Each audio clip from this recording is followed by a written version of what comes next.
పిల్లాడు ఇంటికి రాగానే పిల్లలు ఉన్నవాళ్ళు ఒక అభ్యాసం చేయండి. నా తండ్రి నువ్వు వచ్చావు అంతే చాలరా.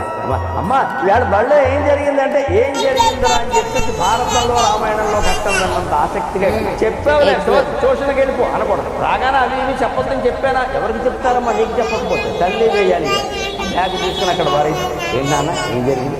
వాడు చెప్పిన కథ అంతా భగవద్గీత విన్నంత ఆశ్చర్యకరంగా వినాలి. వాడు ఇంత ఏంటంటే వాడు పక్కవాడు ఏదో చేశాడు, మాస్టర్ ఏదో ఉంటాడు అదే చెప్తాడు. అప్పుడు ఎప్పుడు ఇలా జరగలేదురా, ఇలా చెబితే కలిగే ప్రయోజనం చెప్తున్నాను నేను. చిన్నప్పుడు చెప్పిందల్లా మనం వింటే పెద్దయ్యాక మనం చెప్పినట్టే ఉంటాడమ్మా. అమ్మ నేను ఏం చెప్తే నేను పెద్దయ్యాక అర్థం నేను చెప్పిందల్లా చదువు తప్పితే ఏం లేదు. అయినా మా అమ్మ ఓపికే ఉంది. మా నాన్నగారు పెద్ద ఆఫీసర్, ఆయన కూడా ఒళ్ళో కూర్చోబెట్టింది. దశరథ మహారాజు రాముడు కబుర్లు విన్నట్టుగా విన్నాడు. మా నాన్న ఎంత గొప్పవాడు అని ఆయన కూడా అలాగే ఉంటాడండి. ఎందుకంటే అద్భుతమైన వ్యవస్థను మనం కోల్పోతున్నాం. దీనికి రూపాయి ఖర్చు లేదు.